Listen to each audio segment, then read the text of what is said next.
matin. Et je te prie de vraiment de toucher nos cœurs et de vraiment que nous puissions vivre ce moment, Seigneur, pour toi, pour ta gloire. Veuille nous toucher, Seigneur, et nous interpeller dans le beau nom de Jésus.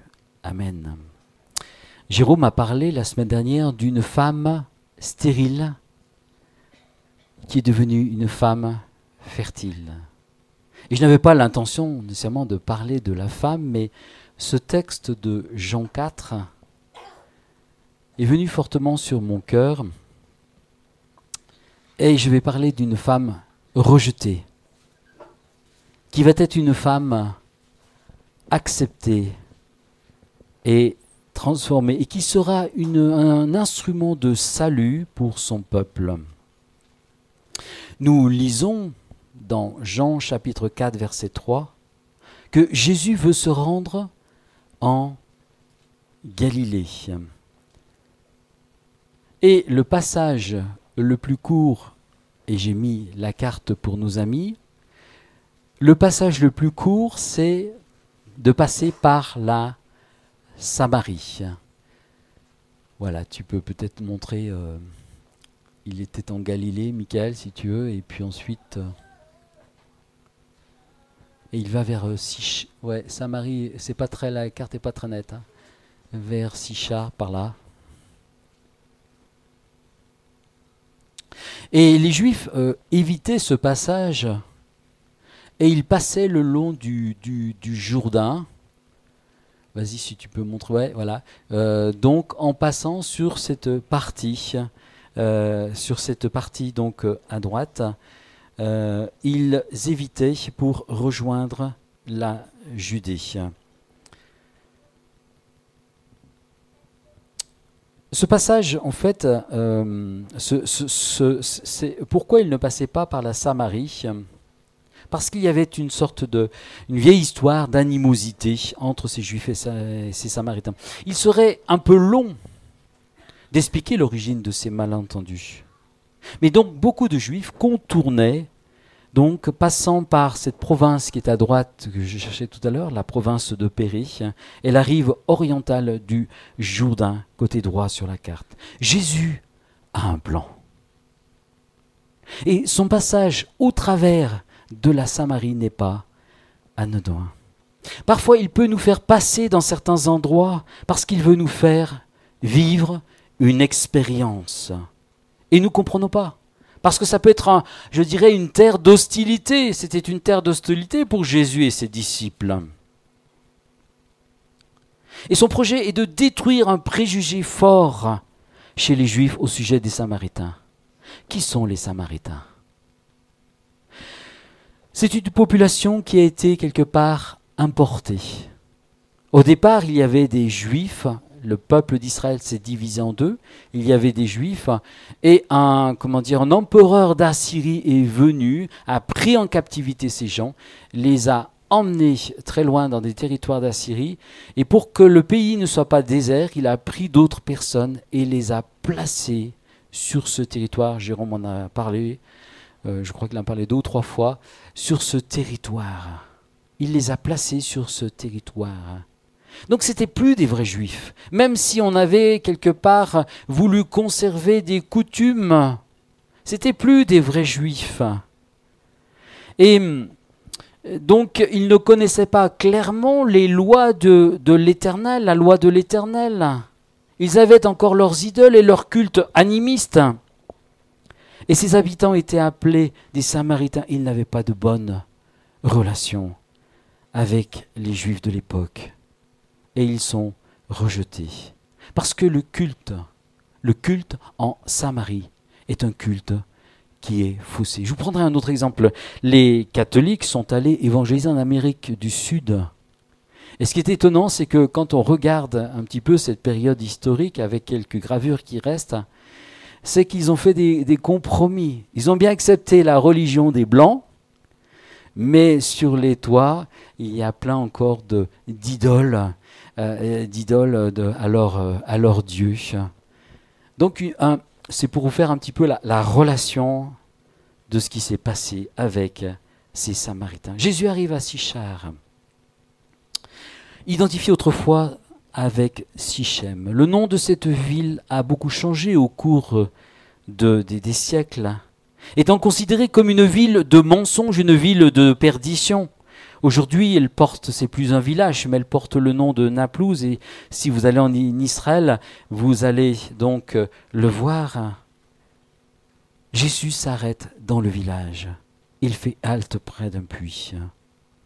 Après une marche de plusieurs kilomètres dans la chaleur, il s'assied sur ce puits assoiffé et fatigué. Il est seul. Les disciples sont partis aller se ravitailler chez l'épicier du coin.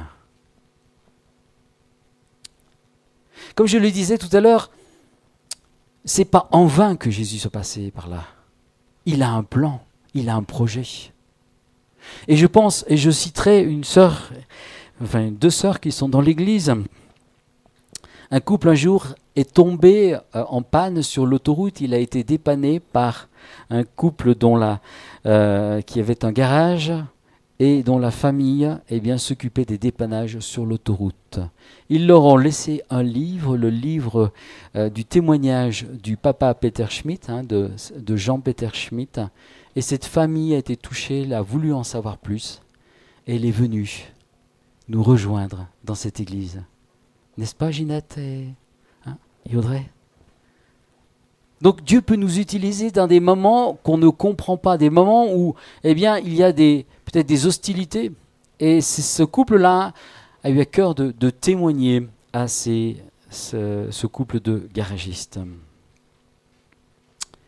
Il est là donc Jésus sur le bord de ce puits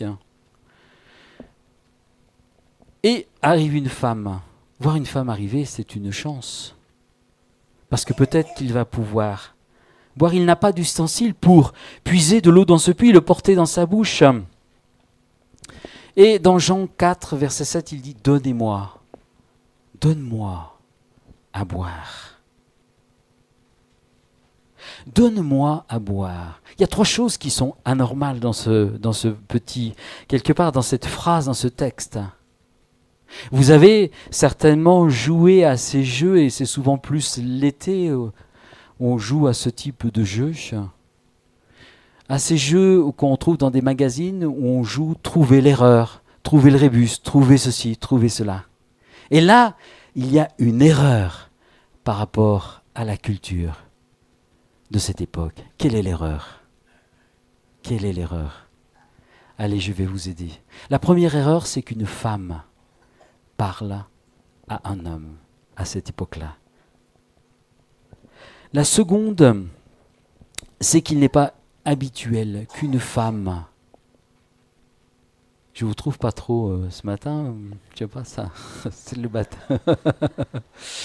C'est qu'une femme... c'est qu'une femme arrive donc à l'heure de midi. Vous vous rendez compte, aller chercher de l'eau et la sortir de puits, cette eau risque certainement d'être très chaude, et puis il fait très chaud en Israël. Il fait plus de 30, voire des fois 40 degrés. C'est pas normal qu'une femme vienne à l'heure de midi chercher de l'eau, et cette femme, elle est toute seule. Et la troisième, c'est le fait qu'un juif aborde cette femme samaritaine en s'abaissant. Parce qu'il fallait voir que, quelque part, la fierté de la race était là, en s'abaissant pour demander de l'eau à cette femme samaritaine. Heureusement que les disciples étaient partis au supermarché local et qu'ils n'ont pas vu, quelque part, ce moment-là. Surprise et choquée de cette demande, cette femme ne lui donne pas de l'eau, mais l'interpelle sur la question de la race. Comment ? Toi qui es juif, me demandes-tu à boire à moi qui suis une femme samaritaine? Comment oses-tu m'adresser la parole alors qu'habituellement vous manifestez un tel mépris envers notre peuple? Cette femme fait bien ressentir ce mépris de la race. Toi qui es juif, il y a un fort sentiment de rejet qui se dissimule derrière ces propos amers. Et je peux en citer 3. Tout d'abord, c'est le rejet de la race, parce que cette femme est samaritaine.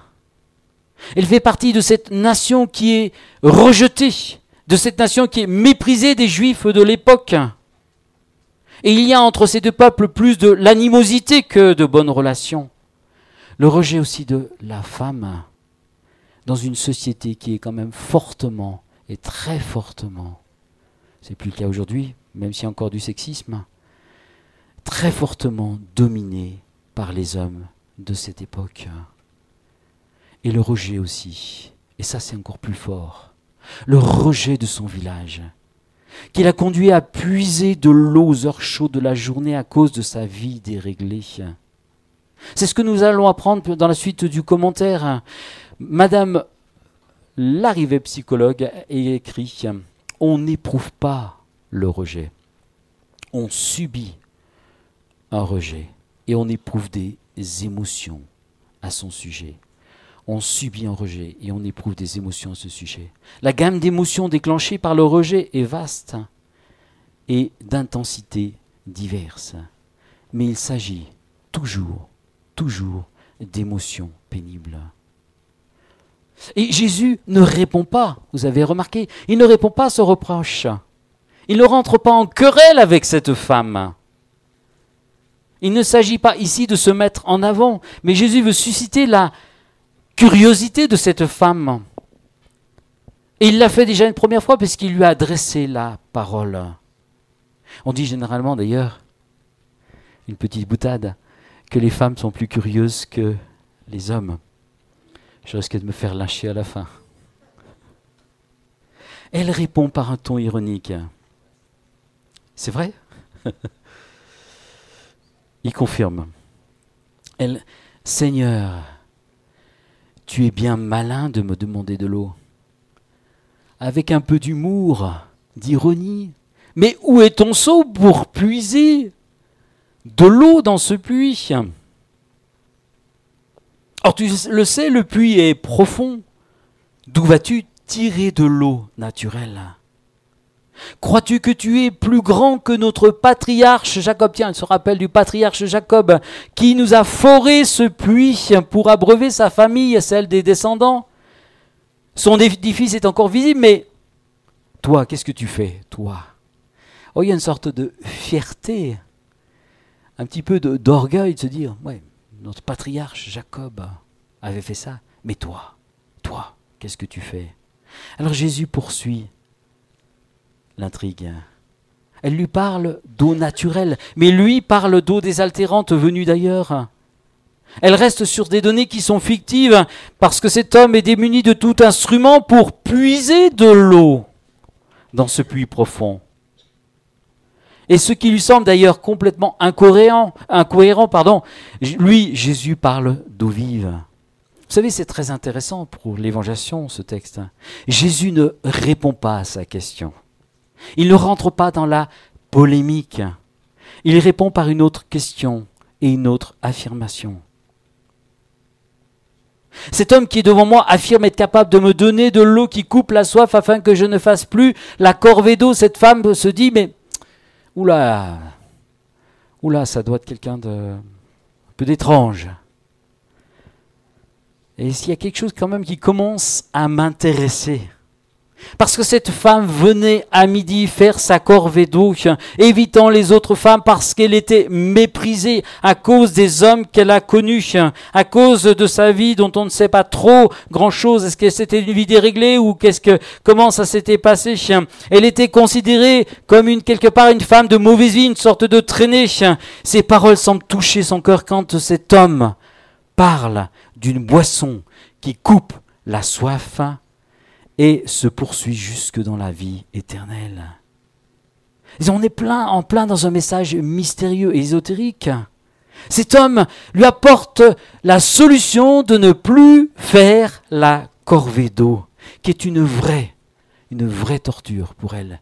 Vous savez, quand vous êtes au contact des populations et dans des villages, quand il y a une femme qui est mal aimée, je le vois plus peut-être maintenant en Afrique, ça disparaît un peu en Europe, en tout cas en France. Mais quand on considère, oh celle-là c'est une sorcière, celle-là c'est ceci, et il y a tout un commérage qui est là, et quelque part on dénigre la personne. Ça se passait dans nos villages, et peut-être ça se passe encore dans nos villages profonds, hein, en Haute-Savoie, dans notre belle Haute-Savoie. Cette femme est dénigrée, on cancane, on parle sur elle. Cet homme m'apporte une solution. Je n'aurai plus à faire la corvée d'eau, qui est une vraie torture pour moi. Une sorte d'eau miraculeuse. Combien de gens consultent un guérisseur, un voyant, croyant qu'il apportera le miracle et la solution à tous les problèmes? Combien de gens sont allés à Lourdes pour implorer la Vierge et rapporter de Lourdes, de l'eau mystérieuse qui va les guérir? Quand on regarde cette femme et le dialogue qu'elle a, parce que c'est un dialogue qui est très intéressant, elle passe par des états d'âme très divers dans ce dialogue.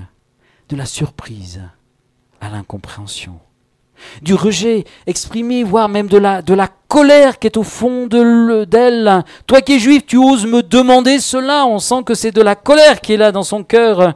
Un sentiment après de fierté historique, quand elle cite le patriarche Jacob, puis un émerveillement devant un homme qui semble pouvoir lui apporter une solution miraculeuse. Elle a tellement besoin de miracles, parce que cette femme porte tellement le rejet sur elle et au fond d'elle. Et je crois que c'est un cri du cœur déchirant quand elle s'exprime « Seigneur, donne-moi de cette eau afin que je n'ai plus soif et que je ne vienne plus puiser et m'épuiser, si je peux dire, pour prendre de l'eau à ce puits. Je n'aurai plus à supporter ces regards diffamants et ces critiques. » C'est ce qu'elle pense profondément. Enfin, quelqu'un qui va me proposer de m'échapper à mon problème, qui me propose d'échapper du regard des autres. Voilà bien l'expression de quelqu'un qui est rejeté. Et vous voyez, Jésus n'a rien dit sur sa vie. Je vous en ai parlé pour que vous compreniez la nature de son rejet. Jésus connaît parfaitement la vie de cette femme. Ses yeux ont vu l'état désespéré de son cœur. Comme ce matin, peut-être il connaît ton cœur et ton désespoir au fond de toi, ce qui se passe. Mais Jésus ne répond pas à sa question. Il continue à sonder son cœur. Et il lit au fond tout ce qui se passe, comme peut-être il peut le faire ce matin aussi dans ta vie. Et puis à un moment, il lui dit, va chercher ton mari. Va chercher mon mari. Demande à laquelle elle ne peut pas satisfaire. Maintenant, elle est obligée de se dévoiler. Je n'ai pas de mari. Oh, Jésus le dit, je sais, tu as eu 5 maris. Et celui avec lequel tu vis n'est pas le tien. C'est ton concubin. Et cette femme se trouve dévoilée. Peut-être elle a été veuve ou divorcée. Ce n'est pas la question. Mais ce qui est clair, c'est que la parole de connaissance a été énoncée et dévoile son cœur. Ton mari n'est pas ton mari.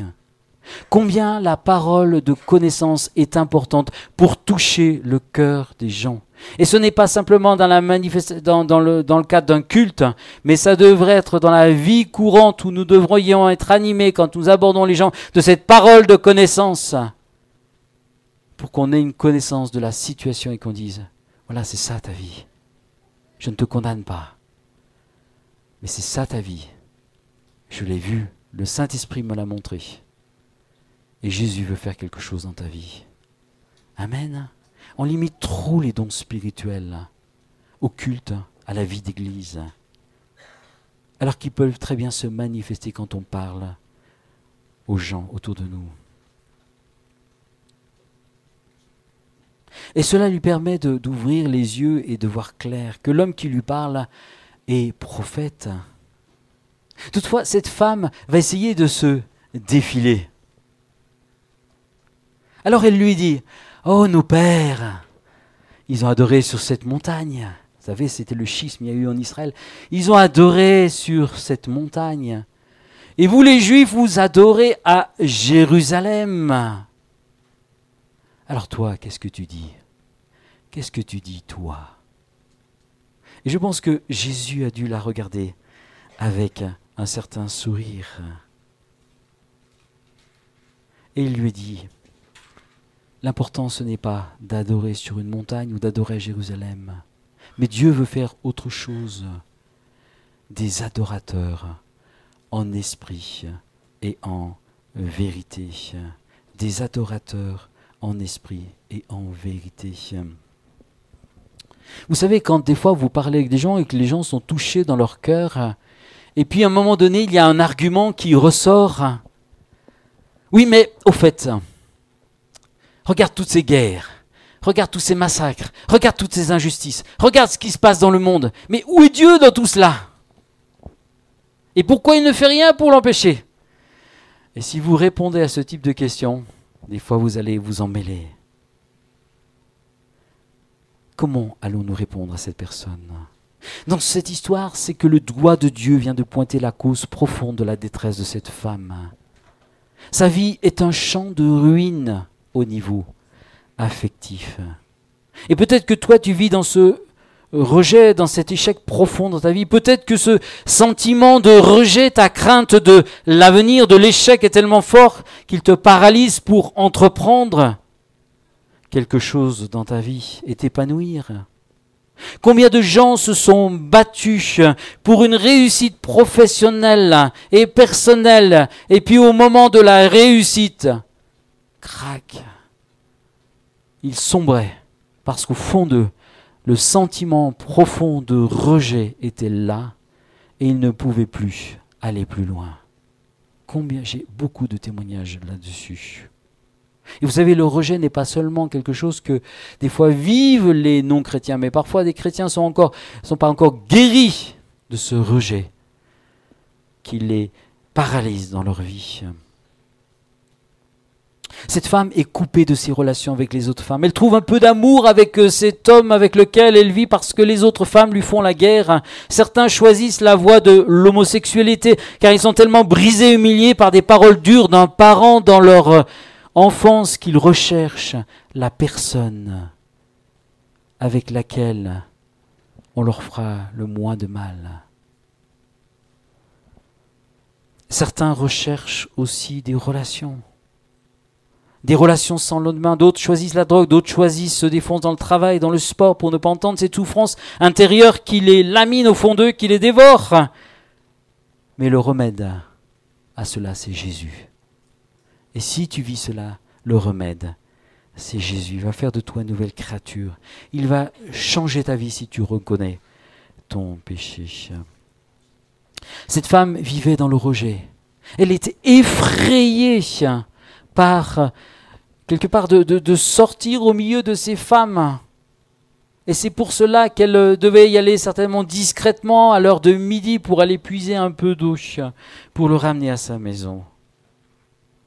Et là, elle rencontre un homme. Je me demande si elle n'a pas dû être un peu craintive et surprise quand cet homme lui a parlé. Elle était tellement dans ce rejet. Elle portait tellement sur elle une tristesse qui était accablante. Mais dans les paroles de connaissance, dans les paroles de Jésus, elle entrevoit quelque part une lumière pour sa vie. Elle est devenue un catalyseur pour toucher les gens de son village. Venez, venez. J'ai rencontré un homme. Il m'a dit tout ce que j'ai fait. Oh, il n'a pas tellement parlé, de doctrine ou d'autres choses, mais il a simplement dit, venez, venez. Cet homme m'a dit tout ce que j'ai fait. Cet homme est vraiment un prophète. Et je pense que les gens ont été surpris que cette femme qui était peut-être introvertie est devenue extravertie et est allée les voir et leur dit, mais venez, venez voir.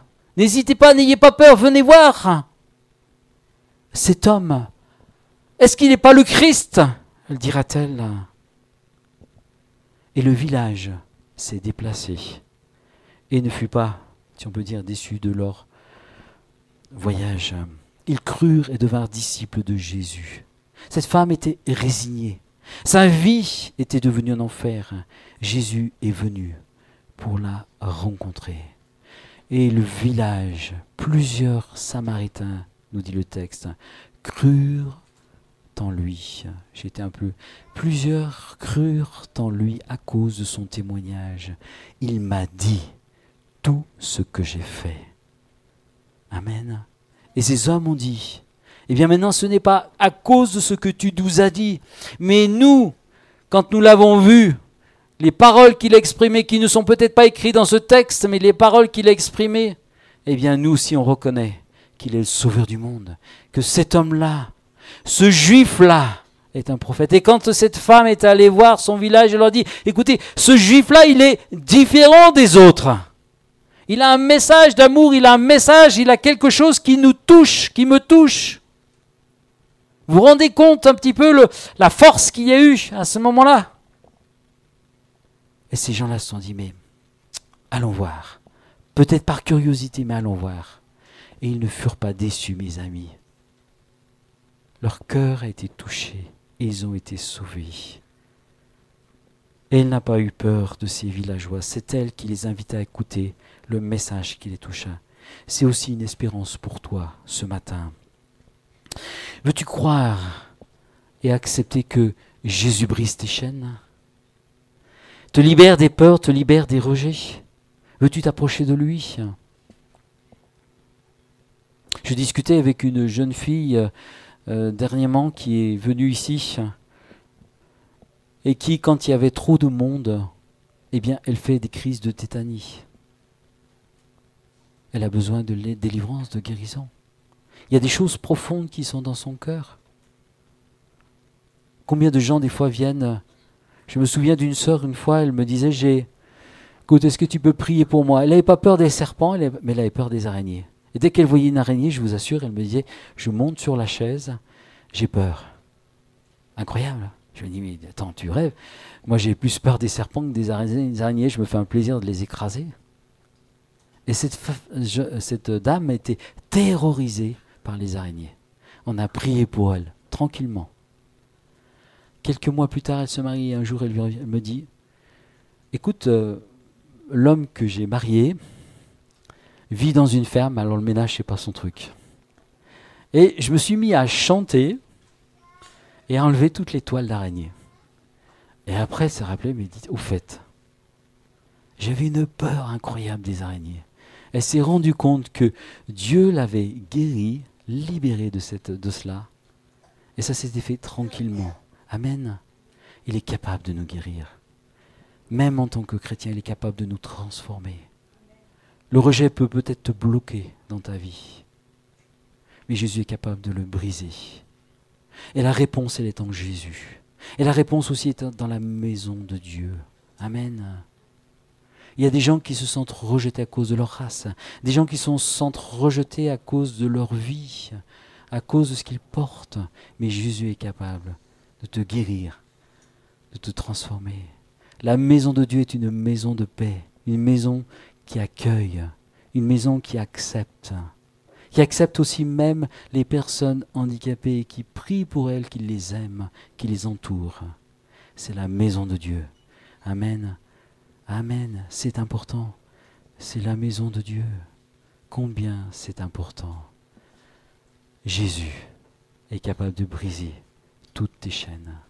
Amen. Et de te libérer. Et cette femme qui était méprisée, rejetée, craintive, qui avait peur des autres, du contact, est devenue une femme acceptée, transformée. Le trajectoire de sa vie a changé. Cela peut être pour toi ce matin. Je voulais que l'on puisse prier. Voilà, c'est une autre gravure. C'est bien sur le net parce qu'on a pas mal de choses. Cette femme est devenue une bénédiction pour son village à cause de son témoignage. Je note toujours d'où je prends les choses sur Internet. Amen. Nous voulons prier simplement. Et peut-être que Tu te dis, oh ça c'est pas un message pour moi, mais quel chrétien des fois n'a pas des problèmes avec le rejet?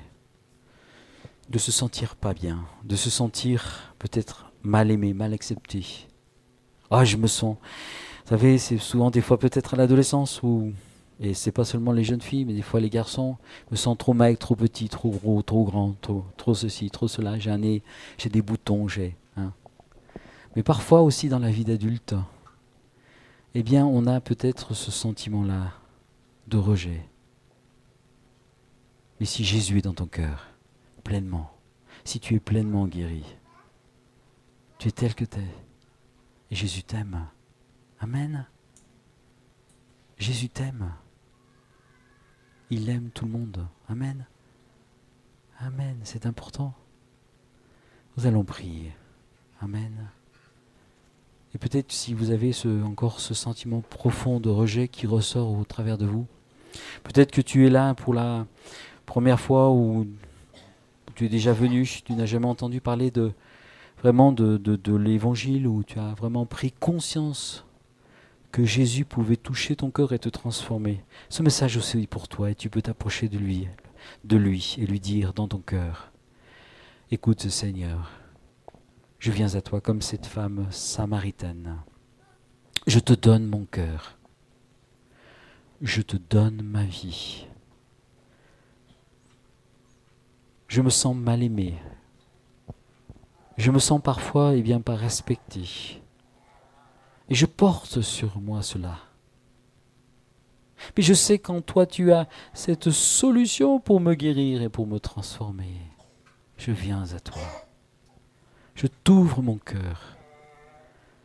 Seigneur, je te demande pardon pour mon péché. J'accepte pleinement ton salut dans ma vie. Que ton sang efface mon péché, que tu fais de moi une nouvelle créature et que tu changes mon cœur, que tu me transformes. Et pour toi, qui es croyant, et peut-être tu as encore ce sentiment de rejet dans ton cœur. Oh, tu connais Jésus, tu as cette certitude de ton salut, mais il y a encore ce rejet qui remonte de temps en temps. Peut-être des choses que tu as faites et que tu as de la peine à avouer, ou peut-être tu as de la peine aussi à te pardonner de ce que tu as vécu, de ce que tu es. Jésus t'aime aussi. Seigneur, dites-lui, Seigneur, je viens à toi. Oh, je t'apporte cela, je t'apporte mon rejet, je t'apporte encore toute ma vie, je la redonne à toi. Viens briser mes chaînes intérieures, viens me libérer de ce rejet. Je veux m'aimer comme tu m'aimes, parce que tu m'aimes profondément. Des paroles dures ont façonné mon cœur de parents qui n'ont pas compris. Mais Seigneur, je t'apporte et je t'apporte cela, je leur pardonne. Et je veux vivre dans cette nouvelle nouveauté de vie. Je veux être cette habitation de Dieu. Et je m'abandonne pleinement en toi. Au nom de Jésus. Au nom de Jésus. Oh, béni soit ton nom. Amen.